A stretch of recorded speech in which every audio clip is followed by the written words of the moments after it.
അവയവ കച്ചവടവുമായി ബന്ധപ്പെട്ട കള്ളപ്പണ ഇടപാട് അന്വേഷണം ഊർജിതമാക്കിയ ഇ.ഡി. മുഖ്യകണ്ണിയായ നജീബിനെയും ഇ.ഡി. ചോദ്യം ചെയ്തു. ജുഡീഷ്യൽ കസ്റ്റഡിയിലുള്ള നജീബിനെ ചോദ്യം ചെയ്തത് ജയിലിൽ വെച്ചാണ്. മെഡിക്കൽ ടൂറിസത്തിന്റെ മറവിൽ അവയവ കച്ചവടത്തിൽ കൂടുതൽ പേരെ ചോദ്യം ചെയ്യാൻ ഒരുങ്ങുകയാണ് ഇ.ഡി. മുഹമ്മദ് സ്വാലിഹ് കൊച്ചിയിൽ നിന്ന് വിവരങ്ങളുമായി. സ്വാലിഹ്, ഇപ്പോൾ ആരെയൊക്കെയാണ് ചോദ്യം ചെയ്ത് കഴിഞ്ഞത്?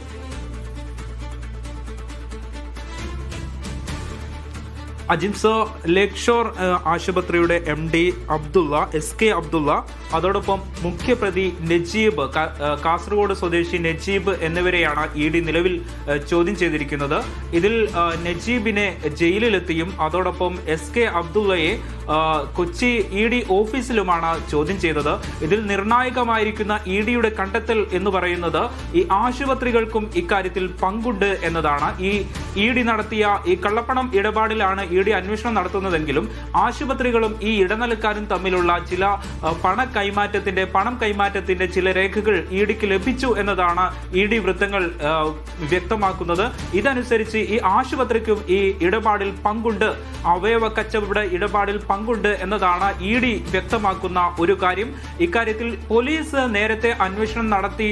പോലീസാണ് ഈ കേസ് രംഗത്തേക്ക് കൊണ്ടുവന്നതെങ്കിലും പോലീസിന് ഈ ആശുപത്രികൾക്ക് പങ്കുണ്ട് എന്ന് കണ്ടെത്താനായിരുന്നില്ല. പക്ഷേ ഇ.ഡിയുടെ പരിശോധന കള്ളപ്പണ ഇടപാടിലാണെങ്കിലും ഇ.ഡിയുടെ പരിശോധന ഇക്കാര്യത്തിലേക്ക് വെളിച്ചം വീശുകയാണ്. കൊച്ചിയിലെ പ്രമുഖ ആശുപത്രികൾക്ക് ഇക്കാര്യത്തിൽ പങ്കുണ്ട് എന്നത് വ്യക്തമാക്കുന്നതാണ് ഇ.ഡിയുടെ നിലവിൽ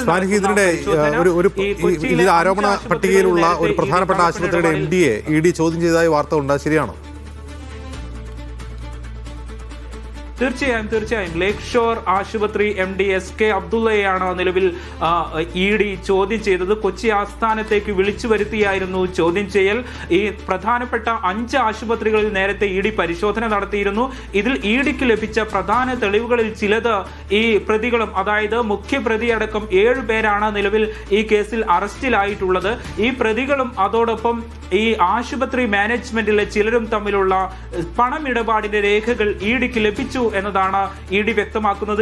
ഇത് നമുക്ക് നോക്കുകയാണെങ്കിൽ ഈ അവയവദാനത്തിനുള്ള അവയവ കച്ചവടത്തിനുള്ള പണം പറ്റിയവരിൽ ഈ ആശുപത്രി അധികൃതരും ഉണ്ട് എന്ന് വ്യക്തമാക്കുന്ന തെളിവുകളാണ് ഇ.ഡിക്ക് ലഭിച്ചത് എന്ന് ഇ.ഡി. വൃത്തങ്ങൾ പറയുന്നു. അങ്ങനെയാണെങ്കിൽ ഈ കേസിന്റെ വ്യാപ്തി കൂടുകയാണ്. പോലീസിന് നേരത്തെ ഈ ആശുപത്രി അധികൃതർ ഏതെങ്കിലും രൂപത്തിൽ പണം പറ്റിയതായി കണ്ടെത്താൻ കഴിഞ്ഞിരുന്നില്ല.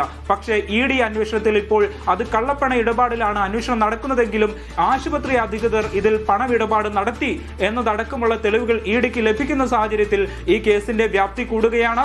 വരും ദിവസങ്ങളിൽ കൂടുതൽ ആശുപത്രികളിലും കൂടുതൽ ആശുപത്രി അധികൃതരിലേക്കും ഈ ചോദ്യം ചെയ്യൽ നീണ്ടാൽ അത്ഭുതപ്പെടാനില്ല. അജിംസ്, ശരി സ്വാലി.